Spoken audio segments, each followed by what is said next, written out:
Hey, bienvenue sur la chaîne de Wiga. Ce que je vous propose aujourd'hui, c'est l'apprentissage du code VBA par la création d'un jeu. Et on va aborder différentes notions, les variables, les interactions, les boucles, les conditions, le temps, l'utilisation de Wiz, les chiffres aléatoires, ou bien l'aspect des cellules. On commence ? Tout d'abord, les règles du jeu. On clique sur un bouton pour le lancer. Pendant 10 secondes, il faudra cliquer le plus vite possible sur des cellules bleues qui vont apparaître aléatoirement. Au bout des 10 secondes, notre score s'affiche. S'il est meilleur que le meilleur score, il le remplacera. On va commencer par la création de l'interface. Il y aura d'une part l'affichage du meilleur score. Pour ça, il faudra cliquer sur une cellule et nommer le champ. Donc ici, je mettrai meilleur score. On aura aussi un bouton pour lancer le jeu. Et on va écrire en gros dans notre interface le nom de notre jeu. Ensuite, on va créer une deuxième feuille qu'on appellera jeu. Dans cette deuxième feuille, on va sélectionner toutes les cellules et on va les redimensionner pour leur donner la forme d'un carré. Plus le carré sera gros, plus le jeu sera facile. Et ensuite, il faudra compter le nombre de colonnes qu'on a sur notre écran et le nombre de lignes. Je vous expliquerai plus tard à quoi ça servira. Pour ceux qui ne l'ont pas encore, il faut aller chercher le menu développeur dans les options d'Excel. Ensuite, on ira chercher l'éditeur Visual Basic, c'est juste ici. Entrons maintenant dans le vif du sujet, c'est-à-dire le code. On va commencer par déclarer des variables. Mais qu'est-ce que c'est qu'une variable ? Les variables permettent de stocker des informations dont vous aurez besoin plus tard dans votre code. Ces informations peuvent être de différentes natures. Je vous affiche ici une synthèse des variables les plus utilisées dans le code VBA. Et vous trouverez plus d'informations dans la description. On peut les déclarer en mode privé ou public, c'est-à-dire qu'elles seront utilisables seulement dans ce module, ou alors on pourra les réutiliser dans tous les autres modules. Dans mon code, je commence par déclarer des nombres entiers en mode public, pour pouvoir les réutiliser à l'extérieur de ma procédure. Je déclare ensuite une variante, pour pouvoir y stocker un peu n'importe quel type d'information.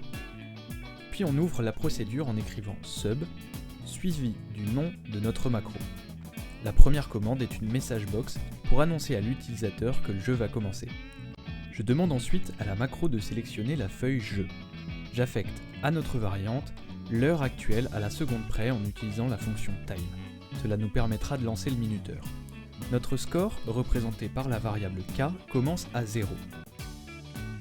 I et J seront des numéros de lignes et de colonnes générés aléatoirement.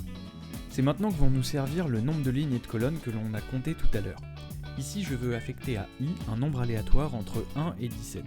Pour ce faire, j'utilise l'instruction randomize pour initialiser le générateur de nombres aléatoires. Il suffira ensuite de multiplier notre borne supérieure par la fonction RNB et d'y ajouter +1 pour ne pas tomber sur une valeur nulle. Pour le code un peu barbare qui est ci-dessous, je vais utiliser l'enregistreur de macro. Retournez dans votre menu développeur et cliquez sur l'enregistreur de macro. Affectez la couleur de votre choix à une cellule, puis stoppez l'enregistreur. Vous récupérerez dans un nouveau module le code qui est associé. Vous n'aurez plus qu'à remplacer le sélection par l'instruction cells suivie de I qui représente le numéro de la ligne et J qui représente le numéro de la colonne. Wiz est utilisé pour faire référence à plusieurs reprises à une même instruction sans avoir à la répéter. On terminera toujours notre Wiz par un endWiz. Nous rentrons ensuite dans une boucle tant que. On répétera en boucle une instruction jusqu'à ce qu'une condition soit respectée. Ici, notre condition est la suivante. Tant que nous n'avons pas atteint l'heure de tout à l'heure, plus 10 secondes, l'instruction est répétée. Et notre instruction, c'est doEvent, qui nous permet de reprendre le contrôle sur la macro. Autrement dit, c'est qu'il est temps pour l'utilisateur de jouer. Donc, récapitulons.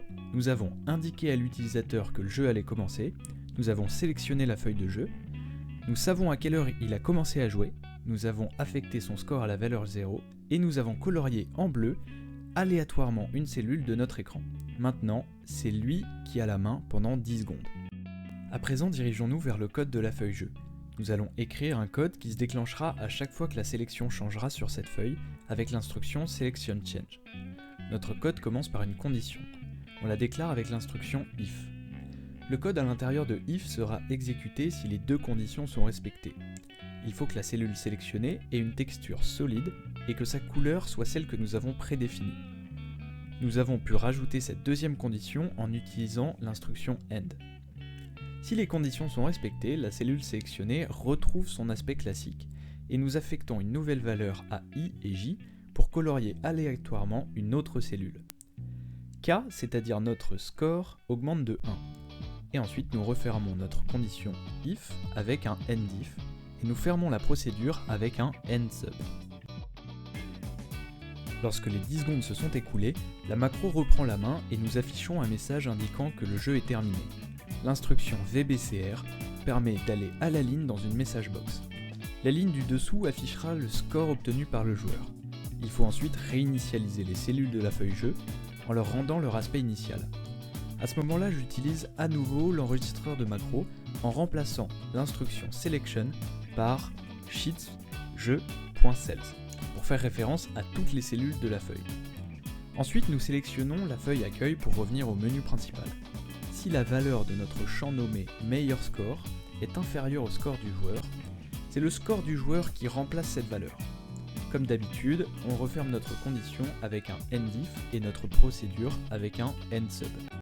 Pour finir, il ne nous reste plus qu'à affecter notre bouton lancer le jeu à la procédure que nous venons de créer. Et voilà, notre jeu est prêt et peut être utilisé par tout le monde. C'est la fin de cette formation et j'espère qu'elle vous sera utile. Si elle vous a plu, n'hésitez pas à la liker et surtout à suivre la chaîne Wiga pour plus de vidéos. A bientôt!